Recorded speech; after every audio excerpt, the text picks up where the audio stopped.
What's up, YouTube?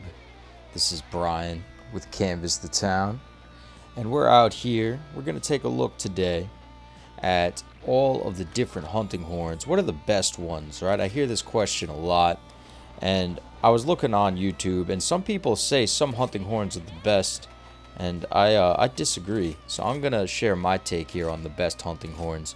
So, of course, we're going to start with the best elemental hunting horns. So first you got the Echoing Droth Roar. I believe this is the Royal Ludroth Horn. This has the best water element. You got that purple sharpness, and you got the level 3 rampage slot built in. You're not going to get a better water horn than this one. This is your man, or your woman, I'm not really sure. But next up we got the Flicker Blizzard Flute. This belongs to Aurora Somnicanth, I believe. And it's got that gigantic ice elemental. As you can see, I got two here for whenever I want to run the Elembane. If I'm fighting like a Rajang or something, I'm going to whack in the head a lot. But massive elemental, you got a little bit of purple sharpness, and you can get your 3 slot. This is your best ice horn. Alright, so let's talk about the fire horns. So we got the Cactus Seal is my favorite. Does it have the best fire element? No. But it has attack up, and it has sharpness regeneration. Sharpness regeneration is my favorite melody, and probably yours too. Such a great quality of life melody. And then you have attack up, which is just tried and true, probably the actual best song, because it just buffs everybody. You got long purple sharpness. This weapon rules, okay? You do have Rathalos's Ophelia's Grace.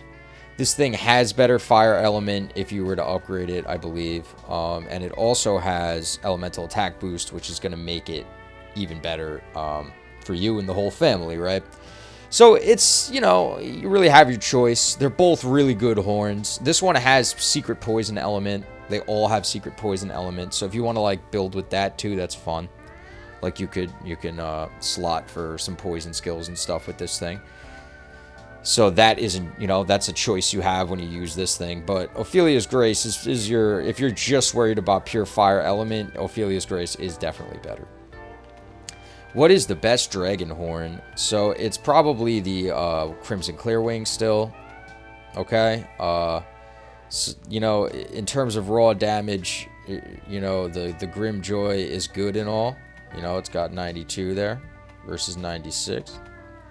It has arguably, the same element, but you have to run the skill with this thing. You have to run Bloodlust with this. So if you're running Bloodlust, I don't usually find myself running Bloodlust because I want all these other skills. You can't max your dragon element with this thing using your resistances with dragon, whatever it's called, dragon conversion.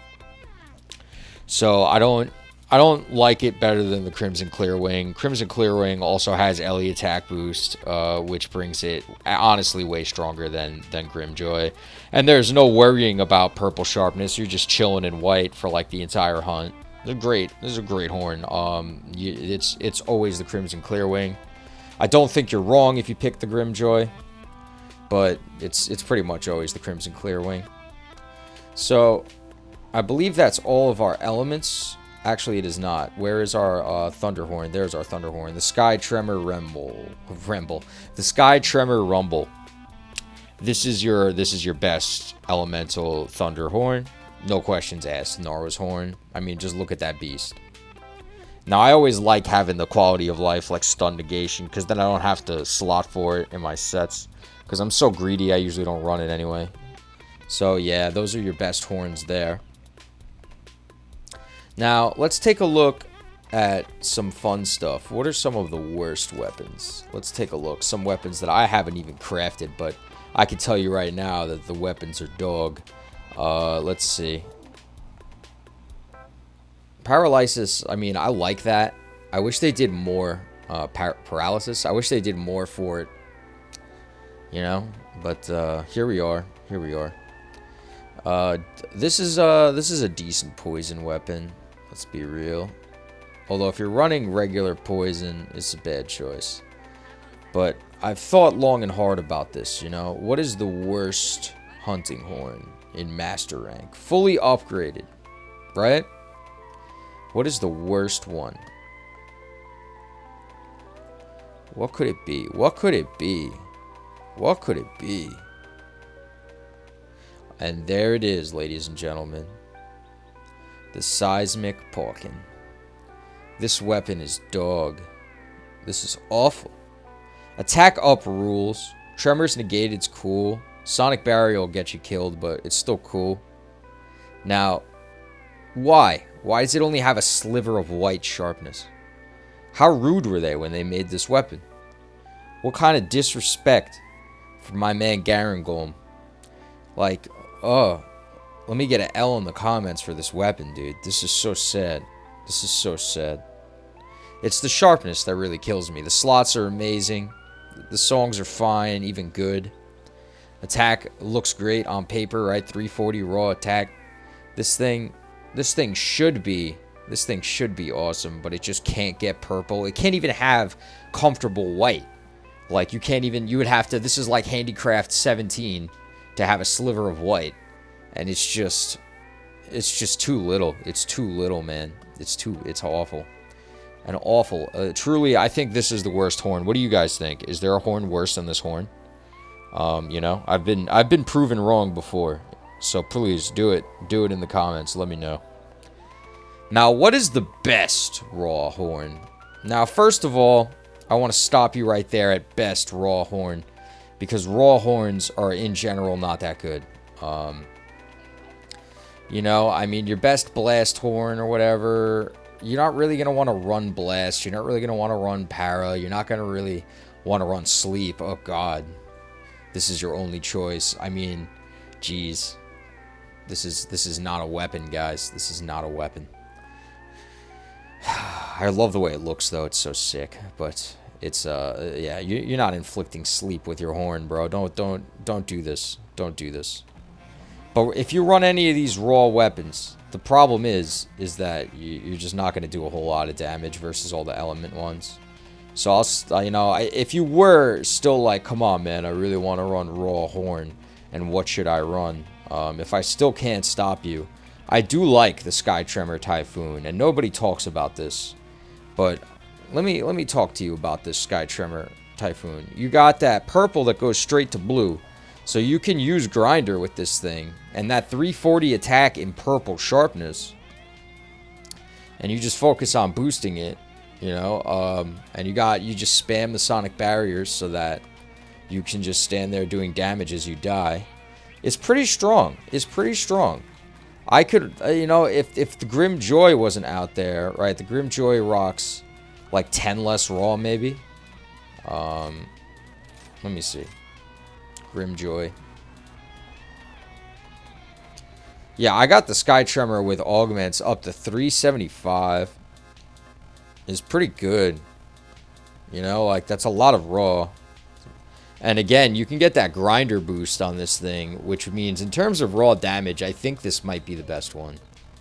Unless Grimjoy with its 100% affinity build is, I mean, it's not unless, it's always going to outclass. If you build the Grimjoy with 100% affinity build with Bloodlust, I think your damage will be better than the Sky Tremor. But the Sky Tremor does get a special place in my heart for being a very silly choice. And you get to use that Grinder S skill, which is, you know, normally such a dog skill that you just wouldn't use it for anything. But there you go, guys. So that's your best horns, you know. We got, for all of our different elements, once again, the Crimson Clearwing from Valstrax is your best dragon horn. The Cactus Seal is the top two. It's between this or the Rathalos. So it's either you go for this weapon or you go for Rathalos' weapon. So Flaming Espiness or Wrath. And now we got the Flicker Blizzard Flute, which is Aurora Somnicant's weapon. You got the Echoing Droth Roar, which is the Royal Ludroth weapon. And you got the Sky Tremor Rumble, which is Narwa's weapon. And if you're running raw, I think here I'm running the Nargacuga. You got options. I mean, here's an example of what I was cooking. I was actually here, I was trying to play around with Frostcraft, and it was bad. It was bad. Hunting Horn and Frostcraft, they're not friends. They don't hang out. Unfortunate, because it's a cool skill. But yeah, it's, you know, I got all of the critical skills here and stuff, and it's just like you're never doing as much damage as any of these elemental sets, where you're just going off and you're just doing mad damage and you're very, very safe, versus focusing on, you know, trying to whack the monster in the head for 500, 600 a hit with the big raw build, versus doing thousands of damage comfortably with all of those shockwaves. I don't think there's any choice there. So it's really like the 5 best horns and a bunch of like cool raw horns. But I mean, what do you guys think? Do you think raw is still viable for hunting horn? Is there a raw hunting horn that outclasses the damage of these elemental hunting horns? Let me know in the comments what you think. And I just want to thank you guys for all the support we've been getting, all the views and comments on the Monster Hunter videos. Really appreciate that. We'll be making some more for you guys. Alright, I've been Brian from Canvas the Town. Peace out.